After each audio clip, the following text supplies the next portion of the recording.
تو حضرت سیدنا غوث اعظم الشیخ عبد القادر جیلانی، محبوب سبحانی، قطب ربانی، قندیل نورانی، شہباز لامکانی، میرا محی الدین الحسنی والحسینی رضی اللہ تعالیٰ عنہ کی عظمت اور شان پر قربان ہو جائیں۔ آپ کی پوری سیرت بے مثل و بے مثال ہے، یعنی سیرت کے جس گوشے پر بھی نظر ڈالی جائے تو آپ کی سیرت کا ہر گوشہ بے مثل و بے مثال ہے۔ آج محترم ناظرین کرام، حضور غوث پاک رحمۃ اللہ علیہ کا علمی مقام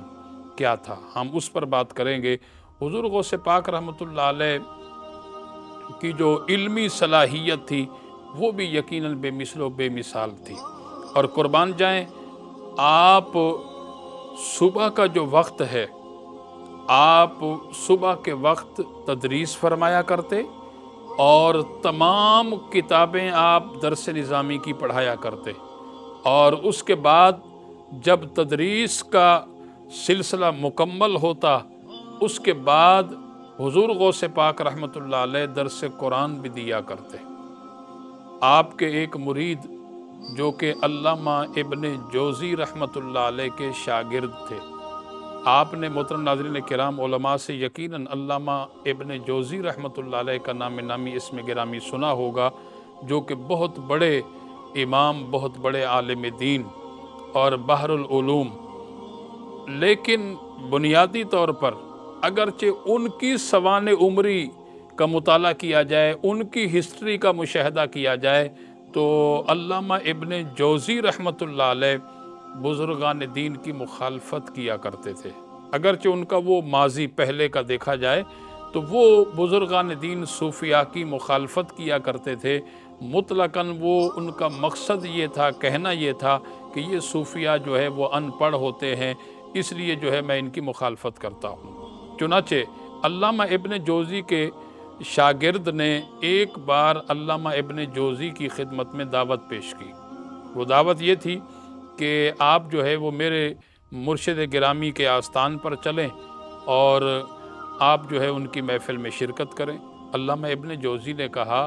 کہ آپ کے مرشد کے آستان پر کیا ہوتا ہے؟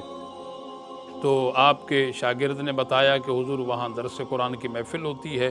تو کہنے لگے کہ صوفیاء تو ان پڑھ ہوتے ہیں، وہ درس قرآن کہاں سے دے سکتے ہیں؟ تو آپ کے شاگرد نے اصرار کیا بار بار کہ آپ میرے ساتھ چلیں اور چل کر کے اس محفل میں شرکت کریں۔ حاصل کلام یہ کہ محترم ناظرین کرام،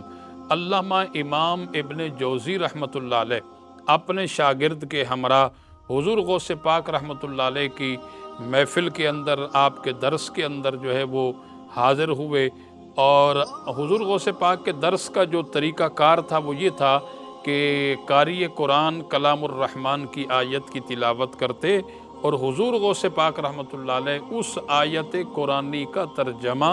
اور اس کی تفسیر اور اس کی تشریح آپ بیان فرماتے۔ چنانچہ قاری قرآن نے کلام الرحمن کی آیت کی تلاوت کی اور آپ نے اس قرآنی آیت کا ترجمہ اور اس کی تفسیر بیان فرمائی، اور اس کے بعد پھر آپ نے اسی آیت کی دوسری تفسیر بیان فرمائی، اور اس کے بعد پھر اسی آیت کی یکے بعد دیگرے جو ہے وہ 12 تفسیریں جب بیان کر چکے،